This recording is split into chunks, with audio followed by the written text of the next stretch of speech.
Hey everyone, Heather here. Thanks for joining me today. Today I want to talk a little bit about 5G and the effects it's going to have on people.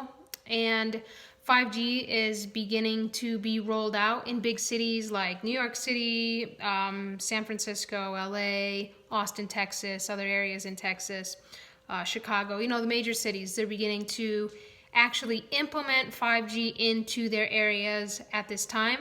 Now, they've been testing this stuff for, at least 1 to 2 years. They haven't told us that because, well, they don't like to tell us things like that. So they've been testing this. We've been around it for 1 or 2 years now, but it's starting to be rolled out and literally placed around big cities at this time. So is 5G dangerous? What do you have to be concerned about? Let's kind of take a look at that here today. So any G, 1G, 5G, there'll be 6G, 7G in the future, this sort of thing, until a lawsuit comes out and stops this stuff. But the thing is that all Gs are dangerous because they emit EMFs. Now, obviously, the more you go up in Gs, there's going to be a different impact. Like, for example, 4G tended to have more of an influence and impact on the water molecules in our body. So, like, people, for example, may have experienced more of like restless leg or things with edema, things with lymphedema, things with leg cramps. By just by being around 4G technology. Now, when we go to 5G, this is a totally alien frequency to our body, and we're going to see a host of different effects depending on the geographical location you're in. And the bigger the population density, so bigger cities are going to have obviously more cell phone towers, more devices, more things on their street lamps and this sort of thing in these bigger cities. So if you really want to avoid 5G and get the least impact from it, you're going to want to go to places of lesser population density.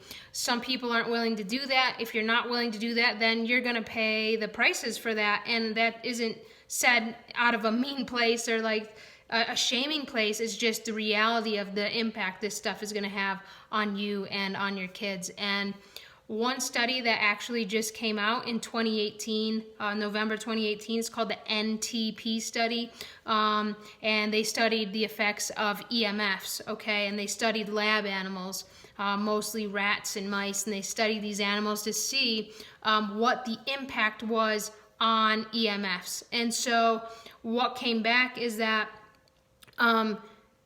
beyond a question, the EMFs cause cancer in these animals. And so the federal government actually funded this study, gave $25 million to this study. When the first tally of results came in, they were like, no, this can't be accurate. They sent it back to the scientists and said, redo this study. It came out in November 2018, showing that EMFs cause cancer. Now, a lot of people look at this, especially people who don't want this information out there, and they say, oh, EMFs cause cancer in lab animals. They're different than humans. But I'm going to share with you here right now as to why this is even more devastating for humans to see that EMFs cause cancer in lab animals and all different sorts of cancers. And you need to keep in mind that nocturnal animals, rats and mice, are generally the animals that are tested, and these are the animals that were tested in this NTP study. Well, nocturnal animals have a very strong covalent bond system, where this means that vitamin A and melanopsin are bound together, and it's super strong in these animals because they're nocturnal. Now, we are diurnal animals, okay? We're not nocturnal. We sleep during the night. And so this system, the covalent bond between melanopsin and vitamin A that is all along our skin, is super loose and easily breakable. So things like non-native EMFs, radio frequencies, these sort of things easily break the covalent bond in our skin, on our opsins, and cause significant damage. So what people are arguing is that the NTP study doesn't matter because this was done on nocturnal animals, and so it doesn't say anything about humans. It says a lot about humans, because these nocturnal animals, because they have a strong covalent bond system, it's much harder for things like non-native EMFs, radio frequencies, non-native blue light, it's much more challenging for these things to penetrate into their skin and to cause issues because they have that strong covalent bond. Humans, we have a loose covalent bond because we are not nocturnal. So what does this mean for us is that we're in big trouble when it comes to non-native EMFs. And what this study really tries to sweep under the carpet is that this study was only done on 1G and 2G. Okay, so 1G and 2G caused a host of cancers in nocturnal animals with a strong covalent bond system. So what the heck do you think it's going to do in us humans? That's devastating for us. That's enough information for me right there, because in order to interpret these studies, you actually need to know something about how the body works on a quantum level. You need to know about the physiology. You need to know how the body works down on a molecular level. Most people out there don't know this stuff, and so they agree with the quote-unquote professionals, the federal government, that, oh no, this stuff doesn't cause cancer because it was only done on lab animals. And so now you all know why that's inaccurate and why it's even more devastating to us, because we have that loose covalent bond. So if you're someone out there who lives in a big city, it's going to be worth exploring ways to move away from the city or to protect yourself, because yes, you can move somewhere else that also has 5G, but if the population density is less, you're going to have less of that stuff coming at you. So basically, the more populated area you live in, the more devices and radio frequencies, 5G, microwave frequencies are going to be coming at you, okay? Versus if you live in an area of lesser population density, it's going to have a lesser impact because there's simply going to be less lasers, shot at you. So that's something to keep in mind. There's a lot of other things you can do to protect yourself. It's what I teach my members about, but really this is important for people to know, because everyone posts show me studies, that point to 5G being dangerous. Show me studies.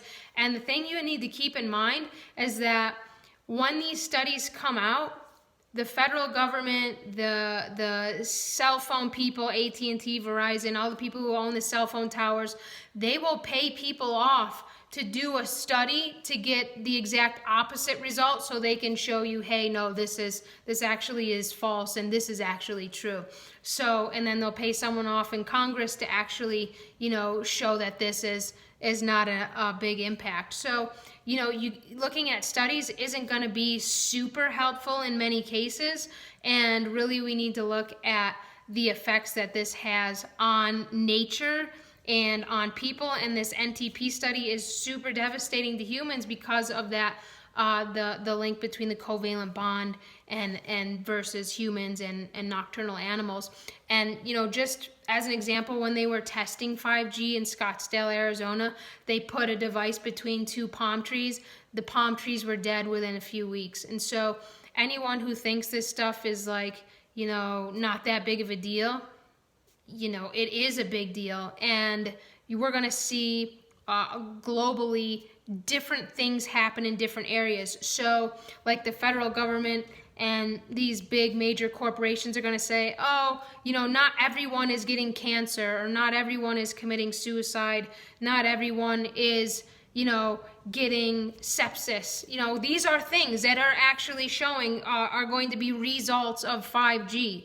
And depending on where you live is going to depend on the impact, because the geography of your location. So if you live around trees, you're going to have a different impact than somebody who lives in the desert. If you live in New York City around a lot of buildings, you're going to have a different impact than, say, somebody who lives in LA and there's less trees and there's more open spaces and that sort of thing. So depending on where you live is going to depend on how it affects you. And most people don't get this. They just think, oh, 5G should just cause, melanoma or skin cancer, or, and then just see that across the board. And that's all that the federal government looks at. They're just looking for one commonality. And it's not going to happen like that with 5G. It's going to be a very scattered amount of results depending on where you live. There's going to be a lot of different types of cancers. Suicide's going to go up. Anxiety disorder is going to go up. Sleep disorders are going to go up. There's even been studies showing that sepsis rates are going to go up. And, we can do something about this, or you can, you don't need to let this happen to you. There's a lot of things we can do about this. So this little video was just for people who are like, oh, I don't know what the effects of 5G are, or if it's really, detrimental to me and my body, and what do I tell people? Well, in order to really understand the effects of 5G, you need to know a little bit about physics and our physiology, and all the way down to the molecular quantum level to really, see what the impacts are. And the covalent bond system is just at the, the core and in the beginning of all this. So anyway, I hope you found this helpful. And if you have questions, please feel free to post below.